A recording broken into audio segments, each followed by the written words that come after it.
தமிழிசை சவுந்தரராஜன் அவர்கள் வந்து மாநில தலைவராக இருக்கும்போது கூட பாஜக ஓட்டு சதவீதம் இதோட கம்மியாக தான் இருந்தது. இப்போ அதிகரிச்சிருக்கிறதா அண்ணாமலை சொல்றாரு. ஆனா கடந்த முறையும் இதே அளவு தான் வந்து இருந்தது. இப்பவும் அதே அளவு தான் வந்து பாஜக ஓட்டு சதவீதம் இருக்கு. ஆனா அவங்க தான் அதை மிகப்படுத்தி சும்மா காட்டிட்டு இருக்காங்க அப்படின்னு சொல்லி தொடர்ந்து அதிமுகவும் சரி திமுகவும் சரி தொடர்ந்து நல்லது அண்ணா, அவங்க சொல்றது நல்லது தானே. அதாவது இங்க வந்து தமிழிசை சவுந்தரராஜனா, அண்ணாமலையா, இவங்களா அவங்களா, சிபி ராதாகிருஷ்ணனா, பொன்னார் அவர்களா, முருகன்ஜி அவர்களா, யாராக இருந்தாலும் அடிப்படையில் 5 வருஷத்துக்கு ஒருக்கா ஓட்டு சதவீதம் உயரவில்லை என்றால் கட்சியே சேர்ந்து நாங்க தப்பு பண்றோம் தான் அர்த்தம். அண்ணாமலைங்கிறது என்ன? அந்த குதிரையை மேல உட்காந்து ஓட்டுற ஒரு ஆள். பக்கத்துல எத்தனை குதிரை ஓடுது, பின்னாடி எத்தனை பேர் வர்றாங்க. இந்த சேரியட்ல பல பேர் ஓட்டிட்டு இருக்காங்கல்ல, அவ்வளவுதான். என் முகம் உங்களுக்கு தெரியுது, பட் பின்னாடி 1000 பேர் வண்டி ஓட்டிட்டு இருக்காங்க அதே வண்டியை. அதனால் எங்களை பொறுத்தவரை 5 ஆண்டுகளுக்கு ஒரு முறை நாங்க உயர்த்தி காட்டிக்கிட்டே இருக்கணும். காங்கிரஸ் 2019 நின்ன அதே இடத்துல 2024 அப்படியே நிக்கிறாங்க, 1.5% டவுன். உதாரணத்துக்கு எடுத்துங்க. திமுக 2019 நின்ன அதே இடத்துல 2024 நிக்கிறாங்க, 7% டவுன். பிஜேபி இதுதானே கம்பாரிசன். நான் எப்பொழுதுமே தொடர்ந்து சொல்வது, பிஜேபி வேறு வேறு கூட்டணியில் இருந்தனால பிஜேபியினுடைய உண்மையான வாக்கு சதவீதம் பிஜேபிக்கே தெரியல நான் சொல்லுவேன். தனியா நின்னா தானே நம்ம ஸ்ட்ரென்த்தே நமக்கு தெரியும். இன்னைக்கு பிஜேபி ஸ்ட்ரென்த்தை நம்ம காட்டியிருக்கோம். இனி வளர்ச்சி பாதையில இருக்கும். இன்னும் 5 ஆண்டுகள் கழிச்சு இன்னும் மேல போகல. இவ்வளவு தூரம் ஒன்றிய தலைவர்கள், நம்ம தலைவர்கள் இத்தனை பேர் வேலை இல்லாம போய் உள்ள இத்தனை வேலை செய்யறாங்க. சேவை இயக்கங்கள், தேசிய கொடியை வீடு வீட்டுக்கு எடுத்துட்டு போறாங்க. இவ்வளவு பூத் லெவல் வேலை பார்க்கறாங்க. அப்புறம் அத்தனை சம் வேலைக்கு மன் கி பாத் கேட்கிறோம். கிட்டத்தட்ட 50,000 இடத்துல மக்களை கேட்க வைக்கிறோம். இவ்வளவு நிகழ்வுகள் இந்த கட்சி நடத்திட்டே இருக்கு. ஒரு நாளைக்கு 1000 இடத்துல நிகழ்வு நடக்குது. பைக் ராலி நடக்குது, கொடியேற்றுறாங்க. நீங்க நல்லா புரிஞ்சுக்கணுங்க. இவ்வளவு வேலைகள் நடக்கும்போது வாக்கு சதவீதம் உயர்ந்துதான் ஆகணும். இதுல நல்ல விஷயம் என்னன்னா, இந்த 2 கட்சிகள் என்ன சொல்லுவாங்க, இன்னைக்கு தான் பிஜேபி தலைவர்களை அண்ணாமலையை தவிர இந்த 2 கட்சிகளும் புகழ்ந்து பேசுது. அது எனக்கு சந்தோஷம். என்னுடைய மிகப்பெரிய வெற்றி என்னன்னா, பிஜேபியில எங்களுடைய பழைய தலைவர்களுக்கு நான் மரியாதை பெற்றுக் கொடுத்திருக்கின்றேன். தமிழிசை அக்கா தலைவராக இருக்கும்போது என்ன சொல்லுவாங்க இவங்கெல்லாம், பரட்டை என்ன சொல்லுவாங்க இவங்கெல்லாம், சோசியல் மீடியாவில் என்னெல்லாம் எங்க அக்காவை பத்தி கேவலமா பேசுவாங்க. இன்னைக்கு தமிழிசை அக்கா அதிமுகவும் திமுகவும், தமிழிசை அக்கா கடவுள்பா, சிபிஆர் அண்ணன் ராஜாப்பா, முருகன்ஜி வந்து ராஜாப்பா, இந்த அண்ணாமலை தம்பி தான் சரியில்லைப்பா. அதனால எனக்கு ரொம்ப சந்தோஷம் என்னன்னா, என் பழைய தலைவர்களுக்கு என்னுடைய காலத்துல நான் மரியாதையை வாங்கி கொடுத்திருக்கேன். என்னை எதிரியாக சித்தரிக்க வேண்டும் என்று திமுக அதிமுக நினைச்சா என்னுடைய மற்ற தலைவர்கள் அவங்க புகழ்ந்துதான் பேசணும். அதான் என்னுடைய சாதனை. என்னுடைய சாதனை அது. எவ்வளவு அசிங்கமா எங்க தலைவர்கள் பேசுனீங்க. நோட்டா கட்சி, இந்த கட்சி, அந்த கட்சி, எங்கே பிஜேபி இருக்கு, யாரு கலைஞர் கருணாநிதி ஐயா. இங்கொன்றும் அங்கொன்றுமா தெரியுது பிஜேபி. இன்னைக்கு என்ன சொல்றீங்க, அண்ணாமலைனால வளரல, இவங்கனால வளர்ந்துச்சு. சந்தோஷம். வளர்ந்துச்சுன்னு வாயிலிருந்து வருதல்ல, அதுக்கு தான் உயிரை கொடுத்தீங்க. நான் உட்கார்ந்துருக்கேன். வளர்ந்துச்சுன்னு சொல்லிட்டீங்கல்ல, அது எனக்கு போதும். அதனால அடுத்து நீங்க யாரு அண்ணாமலை நாயின்னு சொல்லுங்க, பேய்னு சொல்லுங்க, எனக்கு அது முக்கியம் இல்லை. என் தலைவர் நீ புகழ்றியல்ல, அது என் காலத்தில் நான் கேட்கறேன்ல, அது எனக்கு போதும். அதனால் இன்னைக்கு திமுகவும் அதிமுகவும் சொல்றது என்ன தெரியுதுன்னா, பிஜேபி வளர்ச்சி அவர்களே ஒப்புக்கொண்டு விட்டார்கள் என்றுதான் சகோதரர் கேள்வியிலிருந்து எனக்கு தெரியுது. பள்ளி கட்டிடங்கள் வந்து பெரும்பாலான இடங்கள்ல வந்து நேற்று ஒரு 10 பேர் கிட்ட காயமடைஞ்சிருக்காங்க. தொடர்ந்து இதே மாதிரி அண்ணா, இப்ப நான் அன்னைக்கு ஒரு நியாயமா ஒரு கேள்வி கேட்கறேன்.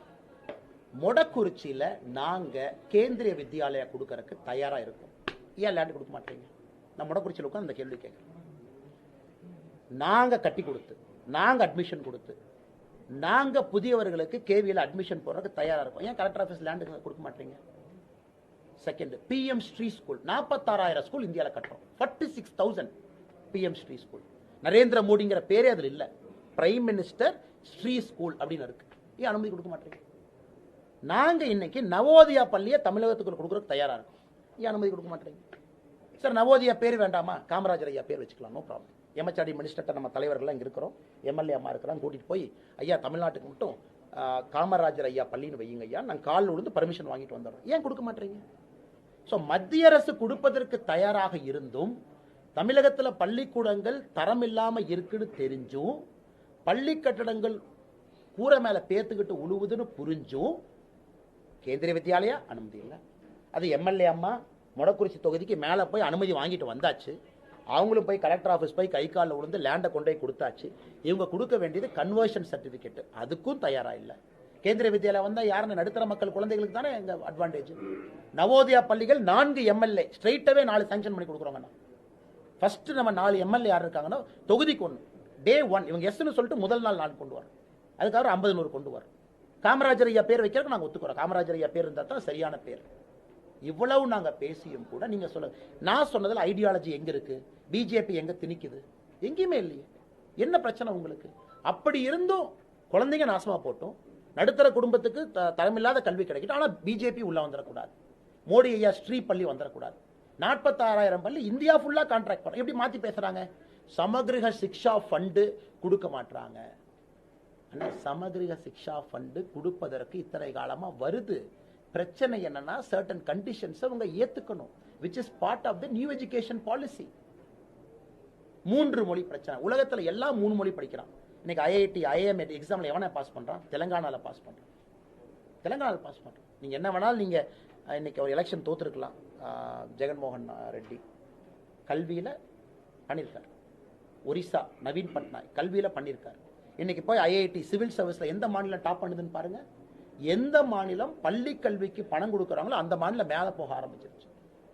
ஹிந்தி யாருனே துணிக்கிறான். 3வது மொழி எந்த மொழி வேணாலும் படிங்கன்னு சொல்றமே. ஏன் தமிழ்நாட்டில் மலையாளி இல்லையா? தமிழ்நாட்டில் தெலுங்கு இல்லையா? தமிழ்நாட்டில் கன்னடம் பேசுறவங்க இல்லையா? ஆனா உருது மொழிக்கு இவங்க கொடுக்குற முக்கியத்துவத்தை பாருங்க. ரீசெண்டா அவங்க அமைச்ச 1 மேன் நீதிபதி கமிஷன். உருது மொழி கொடுங்க, கன்னடத்துக்கு கொடுங்க, தெலுங்கு கொடுங்க, மலையாளத்துக்கு கொடுங்க. அதுக்கு மட்டும் கொடுக்க மாட்டோம், அதனால மும்மொழி கொள்கையை ஒத்துக்க மாட்டோம். இதான் கொடுக்குற எக்ஸ்பிளனேஷன். இன்னைக்கு பத்திரிகையில் நீங்க எழுதியிருந்தீங்க.